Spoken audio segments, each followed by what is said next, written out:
Warahmatullahi wabarakatuh. Waalaikumsalam warahmatullahi wabarakatuh.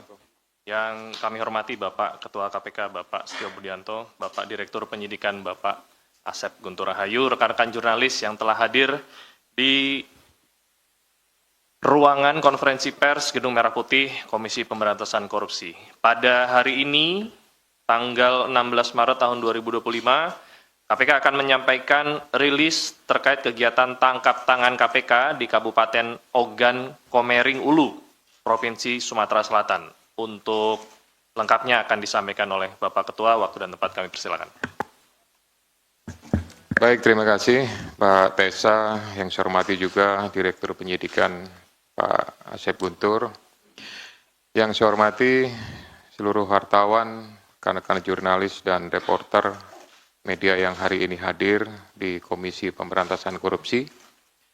Sore ini saya akan menyampaikan rilis kegiatan penyelidikan tertutup atau yang lazim disebut dengan tangkap tangan di Kabupaten Ogan Komering Ulu, Provinsi Sumatera Selatan. Detailnya adalah sebagai berikut, bahwa sejak beberapa waktu yang lalu, bahwa KPK khususnya di Kedeputian Penindakan dan di backup dengan kedeputian lainnya, telah melakukan kegiatan penyelidikan tertutup, atau sekali lagi lazim disebut dengan tertangkap tangan. Adapun konstruksi perkara dan kronologi kegiatan penyelidikan tertutup yang membuahkan hasil kepada penangkapan terhadap beberapa orang adalah sebagai berikut. Pada bulan Januari 2025, dilakukan pembahasan RAPBD OKU tahun anggaran 2025, agar RAPBD tahun anggaran 2025 dapat disahkan, beberapa perwakilan DPRD menemui pihak pemerintah daerah. Kemudian pada pembahasan tersebut, perwakilan dari DPRD meminta jatah pokir seperti yang diduga sudah dilakukan, kemudian disepakati bahwa jatah pokir tersebut diubah menjadi proyek fisik di Dinas Pekerjaan Umum dan Perumahan sebesar 40 miliar rupiah dengan pembagian nilai proyek sebagai berikut. Jadi ini adalah perubahan untuk bisa merubah RAPBD yang ada di Kabupaten Oku. Untuk ketua dan wakil ketua, nilai proyeknya disepakati adalah 5 miliar, sedangkan untuk anggota itu adalah 1 miliar. Nilai ini kemudian turun menjadi 35 miliar. Hal ini disebabkan karena keterbatasan anggaran, tapi untuk fee-nya tetap disepakati sebesar 20% jatah bagi anggota DPRD, sehingga total fee-nya adalah sebesar 7 miliar rupiah. Nah, saat APBD tahun anggaran 2025 disetujui, anggaran Dinas PUPR naik dari pembahasan awal 48 miliar rupiah menjadi 96 miliar rupiah. Jadi signifikan karena ada kesepakatan, maka yang awalnya 48 bisa berubah menjadi 2 kali lipat. Kemudian saya lanjutkan lagi.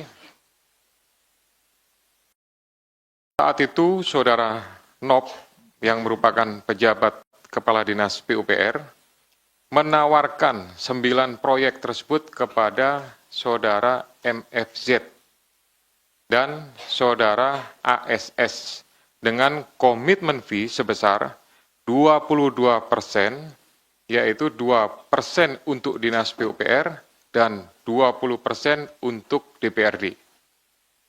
NOP kemudian mengkondisikan pihak swasta yang mengerjakan dan PPK untuk menggunakan beberapa perusahaan atau CV yang ada di Lampung Tengah, kemudian penyedia dan PPK melakukan penandatanganan kontrak di Lampung Tengah.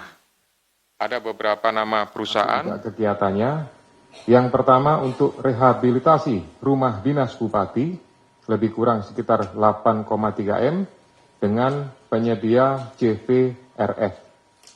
Kemudian yang kedua, rehabilitasi rumah dinas Wakil Bupati, lebih kurang biayanya adalah 2,4 dengan penyedia JVRE. Kemudian yang ketiga, pembangunan kantor dinas PUPR Kabupaten Oku senilai 9,8 miliar dengan penyedia JVDSA. Kemudian yang keempat, pembangunan jembatan di desa Guna Makmur senilai 983 juta rupiah dengan penyedia JVGR. Yang kelima, peningkatan jalan poros desa Tanjung Manggus, desa Bandar Agung senilai 4,9 dengan penyedia JVDSA. Yang keenam, peningkatan jalan desa Panai Makmur, Guna Makmur senilai 4,9 dengan penyedia JVACN. Kemudian yang ketujuh, peningkatan jalan unit 16 Kedaton Timur senilai 4,9 miliar dengan penyedia JVMDR Corporation. 8, peningkatan jalan Letnan Muda MCD unit sebesar 4,8 miliar dengan penyedia JVBH. Dan yang ke-9, peningkatan jalan desa Makartitama sebesar 3,9 dengan penyedia JVMDR. Ini semua dilakukan oleh NOP dengan PPK, mereka langsung berangkat ke wilayah Lampung, Provinsi Lampung, Kabupaten Lampung Tengah, dan berkoordinasi dengan para pihak. Jadi pinjam nama, pinjam bendera. Tetapi yang mengerjakan adalah saudara MFZ dengan ASS. Kemudian menjelang Hari Raya Idul Fitri, pihak DPRD yang diwakili oleh saudara FY yang merupakan anggota dari Komisi 3, kemudian saudara MFR, kemudian saudari UH, menagih jatah fee proyek kepada saudara NOP sesuai dengan komitmen yang kemudian dijanjikan oleh saudara NOP akan diberikan sebelum Hari Raya Idul Fitri melalui pencairan uang muka 9 proyek yang sudah direncanakan sebelumnya. Pada kegiatan ini, patut diduga bahwa berdasarkan informasi yang diperoleh, pertemuan dilakukan antara anggota Dewan, kemudian Kepala Dinas PUPR, juga dihadiri oleh pejabat Bupati dan Kepala BPKAD. Kemudian pada tanggal 11 sampai dengan 12 Maret, MFZ mengurus pencairan uang muka atas beberapa proyek. Kemudian pada tanggal 13, sekitar pukul 14, MFZ mencairkan uang muka di bank daerah. Kemudian karena ada permasalahan terkait cash flow-nya, uang yang ada diprioritaskan untuk membayar THR, PPP, dan penghasilan perangkat daerah. Keterbatasan uang tersebut, namun tetap akhirnya uang muka bisa dicairkan. Pada tanggal 13 Maret, saudara MFZ menyerahkan uang sebesar 2,2 miliar kepada NOP, yang merupakan bagian komitmen di proyek yang kemudian diminta oleh saudara NOP dititipkan di saudara A, yang merupakan PNS pada Dinas Perkim Kabupaten Oku. Uang tersebut bersumber dari uang muka pencairan proyek. Selain itu, pada awal Maret 2025, saudara ASS sudah menyerahkan uang sebesar 1,5 miliar kepada saudara NOP di rumah saudara NOP. Pada tanggal 15 Maret, pukul 6.30, tim dari Komisi Pemberantasan Korupsi mendatangi rumah saudara NOP dan saudara A dan menemukan serta melakukan penyitaan uang sebesar 2,6 miliar yang merupakan uang komitmen yang diberikan oleh MFZ dan ASS. Kemudian tim secara simultan juga mengamankan MFZ, ASS, dan FJ, MFR, dan UH di rumahnya masing-masing. Selain itu, tim juga mengamankan pihak lainnya yaitu Saudara A dan Saudara S.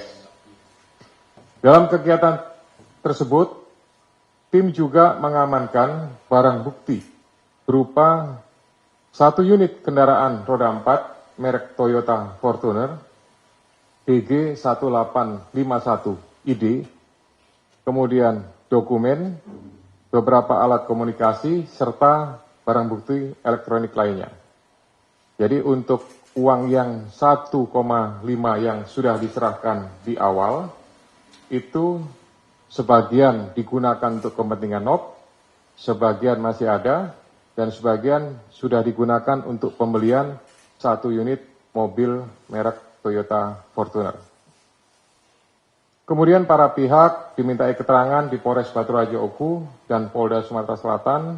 Kemudian tadi pagi sudah berangkat dan sudah tiba di Gedung Merah Putih KPK. Tadi malam atau tadi pagi sudah dilakukan proses ekspos perkara yang dihadiri oleh pimpinan, kemudian kedeputian penindakan. Berdasarkan hasil ekspos tersebut telah ditemukan bukti permulaan yang cukup terkait dugaan tindak pidana korupsi berupa penerimaan hadiah atau janji dengan pengadaan barang dan jasa di lingkungan Dinas PUPR Kabupaten Oku sampai dengan dari tahun 2024 sampai dengan tahun 2025. Selanjutnya, semua sepakat untuk dinaikkan ke tahap penyidikan dan menetapkan status tersangka terhadap FJ, anggota DPRD Kabupaten Oku, bersama-sama dengan MFR, kemudian UM, dan NOP selaku Kepala Dinas PUPR Kabupaten Oku yang diduga melanggar pasal 12 huruf A atau pasal 12 huruf B dan pasal 12 huruf F dan pasal 12 huruf B besar Undang-Undang Nomor 31 Tahun 1999 tentang pemberantasan tindak pidana korupsi sebagaimana telah diubah dengan Undang-Undang Nomor 20 Tahun 2001 tentang perubahan atas Undang-Undang Nomor 31 Tahun 1999 tentang pemberantasan tindak pidana korupsi Yunto pasal 55 ayat 1 ke 1 KUHP. Kemudian untuk MFZ dan ASS selaku pihak swasta diduga melanggar pasal 5 ayat 1 huruf A atau pasal 5 ayat 1 huruf B. Undang-Undang Nomor 31 Tahun 1999 tentang pemberantasan tindak pidana korupsi sebagaimana telah diubah dengan Undang-Undang Nomor 20 Tahun 2001 tentang perubahan atas Undang-Undang Nomor 31 Tahun 1999 tentang pemberantasan tindak pidana korupsi. Jadi ada 2 klaster, ada pihak penerima dan ada pihak pemberi. Penyidik selanjutnya melakukan penahanan terhadap 6 tersangka tersebut selama 20 hari terhitung mulai tanggal 16 Maret sampai dengan 4 April 2025. Terhadap 3 tersangka yaitu FJ, MFR, dan UM ditempatkan di rumah tahanan negara cabang rutan dari rutan kelas 1 Jakarta Timur di gedung KPK C1. Sedangkan tersangka NOP, MFZ, dan ASS ditempatkan di rumah tahanan negara cabang rutan dari rutan kelas 1 Jakarta Timur, cabang rumah tahanan Komisi Pemberantasan Korupsi Jalan Kuningan Persada, Kafling 4, Jakarta Selatan. Selanjutnya, dalam kesempatan ini, Komisi Pemberantasan Korupsi ingin menyampaikan ucapan terima kasih atas seluruh dukungan dari masyarakat yang ada di Kabupaten Oku, termasuk juga yang ada di Provinsi Sumatera Selatan, termasuk juga dukungan dan bantuan dari Polda Sumatera Selatan dan Polres Batu Raja Oku. Kemudian saya juga ingin mengingatkan kepada seluruh kepala daerah, kepada seluruh anggota legislatif yang masa jabatannya masih baru, yang baru dilantik juga beberapa waktu yang lalu. Ini merupakan, menurut saya, adalah hal yang harusnya menjadi perhatian bagi para pejabat eksekutif dan legislatif semuanya untuk tidak melakukan praktek-praktek penyalahgunaan kekuasaan dan kewenangan ya untuk kepentingan pribadi yang tentunya berdampak kepada aspek penegakan hukum ya seperti yang dialami oleh Nop dan kawan-kawan ini. Kami berharap bahwa seluruh kepala daerah, kemudian anggota legislatif, ya, tetap menjaga integritasnya, tidak memanfaatkan kepentingan dengan melakukan perubahan-perubahan APBD dengan memasukkan pokir yang akhirnya menurunkan ya kredibilitas daripada pemerintah daerah itu sendiri. Sekian yang dapat saya sampaikan, saya kembalikan kepada juru bicara. Terima kasih. Baik, terima kasih. Untuk penyidik bisa.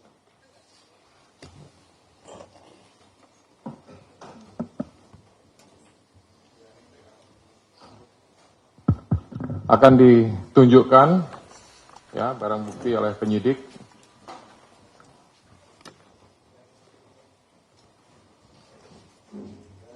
Ya, jadi barang buktinya sebagaimana pada saat dilakukan penyitaan, ini adalah tas yang digunakan oleh para tersangka ya dengan maksud untuk disimpan dan akan dibagikan.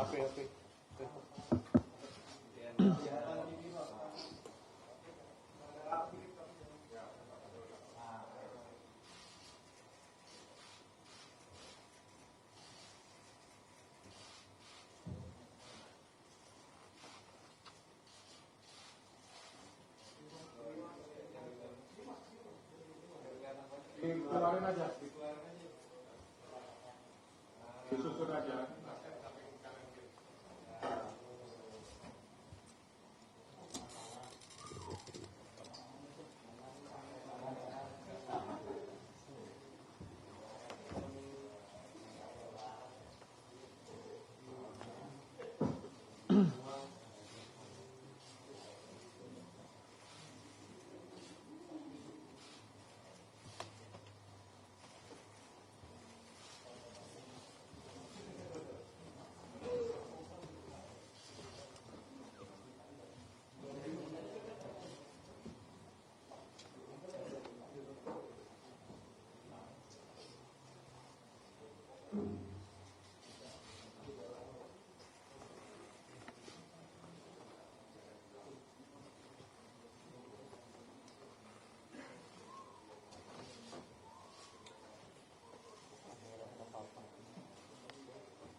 Udah cukup ya? Oke. Siap.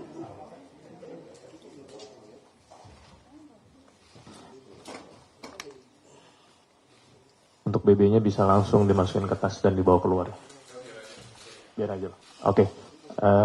Tinggal aja Mas Vicky samain. Nggak usah ditutup, biarin aja. Oke.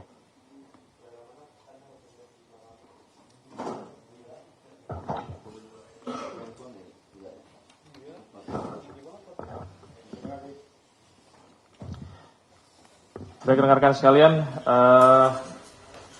sekarang kita berikan kesempatan untuk yang ingin bertanya terkait perkara yang baru saja disampaikan penjelasannya oleh Bapak Ketua. Silakan Mas Rian.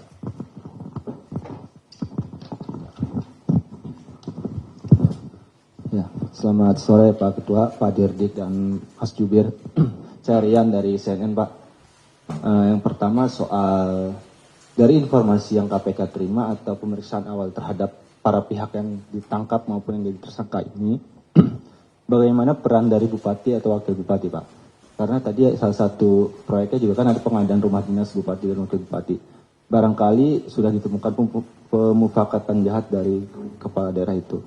Nah yang kedua, bagaimana upaya KPK, ini kan proyek yang belum dilaksanakan ya, karena proyek yang belum dilaksanakan dan otomatis dengan kasus ini terganggu lah ya, bagaimana intervensi KPK dalam bentuk pencegahan atau karena anggaran Pemda itu kan goncang juga lah dengan ada efisiensi ini. Itu aja, terima kasih. Lanjut. Ya Mas, selamat siang Pak Ketua, Pak Dirdik dan Mas Jubir. Saya Wahyu dari Rakyat Merdeka. Tadi kan sempat disebut bahwa NOV ini sudah diduga terbiasa melakukan hal demikian nih terkait pengkondisian proyek-proyek di PUPR dan beberapa perusahaan yang dijadikan nomine juga kan dari Lampung Utara kalau nggak salah tadi. Itu apakah terkait dengan proyek-proyek sebelumnya juga terlibat atau ada suap-suap sebelumnya di bupati-bupati yang sebelumnya? Dan kedua, soal sleeping fee ini dapat berapa persen pihak-pihak yang menerima nomine itu? Terima kasih.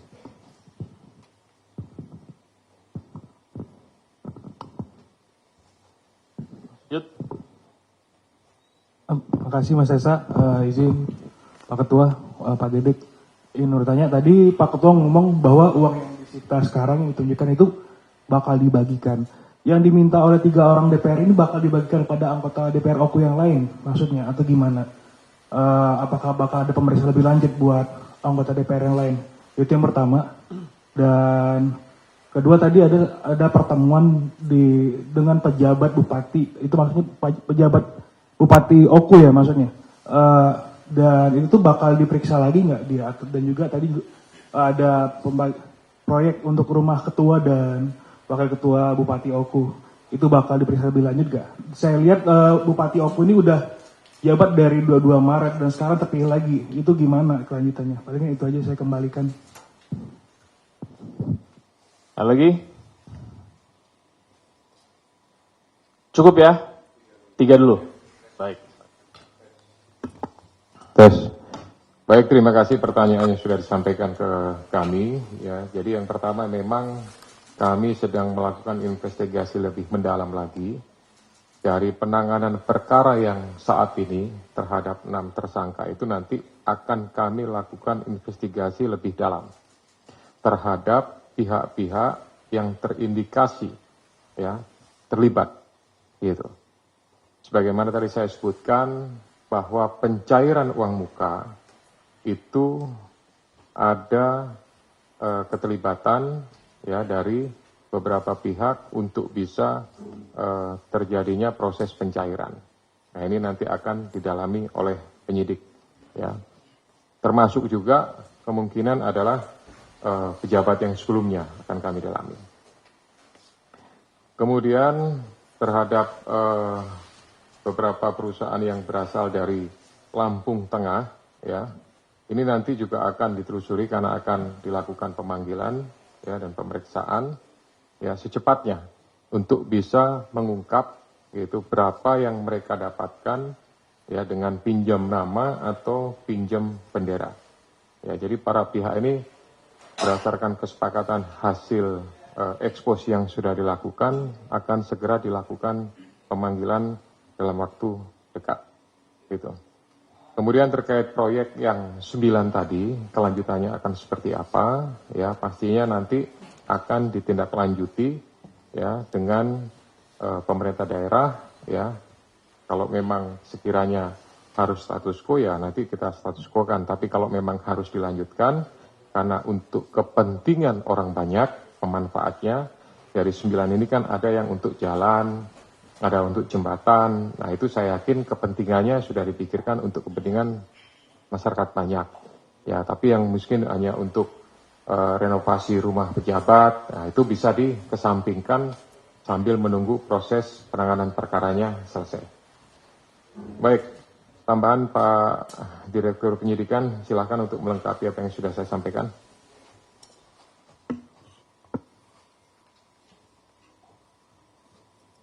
Enggak bisa Bisa. Terima kasih Bapak Ketua. Izin menambahkan, ini ada 6 pertanyaan dari 3 rekan. Yang pertama Mas Rian tadi sudah disampaikan oleh Pak Ketua. Kemudian juga menambahkan terkait dengan proyek-proyeknya. Jadi begini rekan-rekan, ini pada saat biddingnya berarti kan tidak benar. Dilakukan penunjukan langsung dan juga para pemenang itu sudah ditentukan. Siapa tadi kan cuma pinjam bendera dan lain-lain. Jadi proses pengadaannya itu sudah salah. Nanti tentunya dari kami dan juga dari pencegahan ini karena prosesnya tidak benar, tentunya harus dilakukan bidding ulang dan lain-lainnya. Kemudian juga terkait dengan proyek-proyek yang sebelumnya seperti yang disampaikan oleh Pak Ketua, kita juga ini akan mundur, artinya kita akan terus mendalami proses seperti ini karena memang pokir atau hal-hal seperti yang saat ini di OTT itu juga terjadi sebelumnya. Artinya sebelumnya di tempat lain kita ada juga pokir yang sedang kita tangani di DPRD Jawa Timur. Ini kemiripannya ada gitu, seperti itu. Jadi kita akan coba untuk mendalaminya. Kemudian terkait dengan 3 anggota tadi yang ditanyakan, apakah ini hanya 3 orang anggota DPR saja atau keseluruhan? Nah, pada pertemuan awal tadi disampaikan juga, ini merupakan perwakilan untuk anggota DPR yang lainnya. Kami akan terus mendalami dari anggota DPR yang saat ini ditetapkan sebagai tersangka, seperti apa sebetulnya dari pertemuan tersebut, berapa pembagiannya dan lain-lainnya. Walaupun tadi secara sekilas ini karena kan 1 kali 24 jam kita belum full, ya artinya belum mendapatkan informasi yang lebih banyak. Nah, kemudian nanti kita lihat lagi untuk yang anggota DPR yang lainnya tentunya akan kita minta keterangan. Termasuk juga pertemuan dengan pejabat bupati. Ini ada 2 ya. Ada pejabat bupati karena pada saat sebelum dilantik 2024 itu dijabat, masih pejabat. Nah kemudian 2025 setelah pelantikan, nah ada bupati definitif. Nah ini dua-duanya juga tentunya akan kita dalami perannya sehingga terlihat karena dalam penentuan besaran pokir dan lain-lainnya itu tentunya harus ada keputusan seperti tadi juga disampaikan Bapak Ketua dari pejabat tertinggi di kabupaten tersebut. Nah, tadi juga terkait dengan masalah kurangnya anggaran dan lain-lain, tapi kemudian diputuskan oleh pejabat tertinggi di OKU tersebut sehingga untuk pembayarannya bisa didahulukan. Nah, yang demikian itu tentu akan kita perdalam dan tentunya juga kaitannya nanti dengan pejabat yang sebelumnya dan yang lain-lainnya. Ditunggu saja ya. Itu mungkin mohon izin yang bisa kami sampaikan. Terima kasih Bapak Ketua.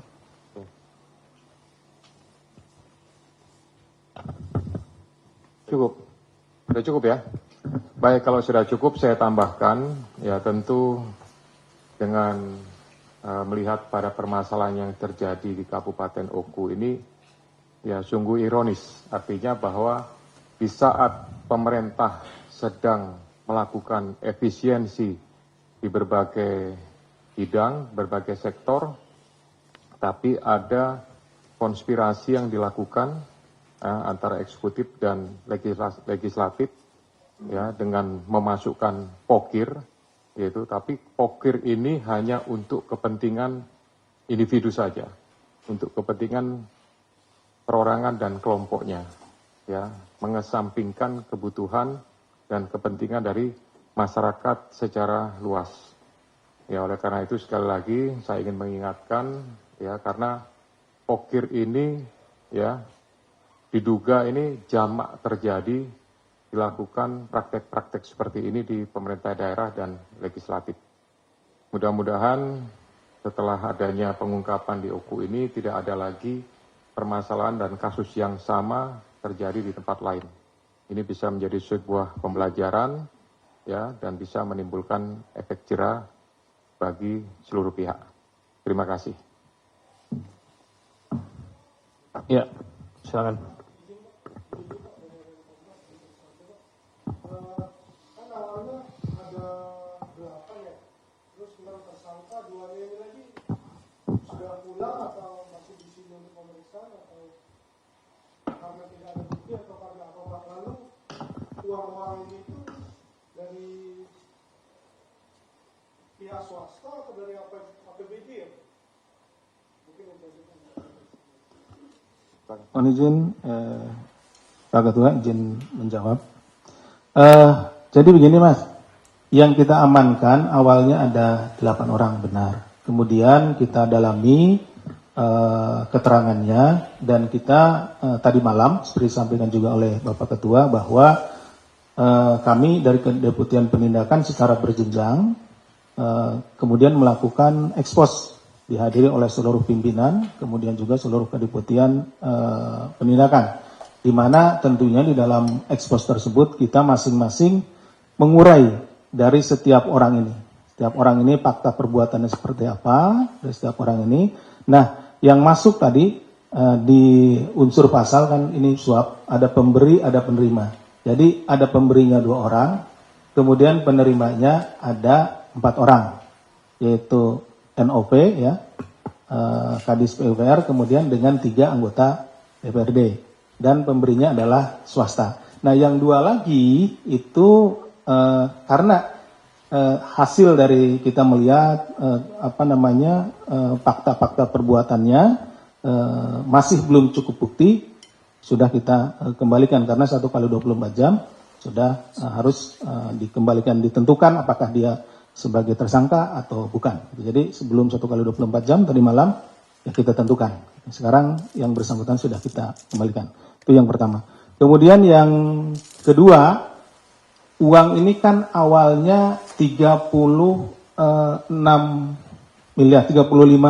miliar. Nah, dibagi menjadi beberapa pekerjaan, ada 9 pekerjaan. Nah, 9 pekerjaan tersebut yang pokir ini ya, itu lalu dimintakan uang mukanya. Uang mukanya. Ini kan uang muka itu masuklah dari uang yang dianggarkan tersebut. Yang masing-masing tadi ada 9 pekerjaan, nanti bisa dilihat. Nah, masing-masing uang muka itu diberikanlah kepada pihak swasta. Keuangan ya tentu dari APBD, ya, APBD. Karena ini akan membiayai 9 proyek tadi. Tapi kenapa ini larinya jadi ke swasta? Karena yang pelaksana pekerjaan nanti adalah pihak swasta, walaupun tadi dipinjam bendera. Yang mengerjakan tadi sampaikan Pak Ketua hanya 2 orang ini. Nih si ada tadi namanya di sini 2 orang itu.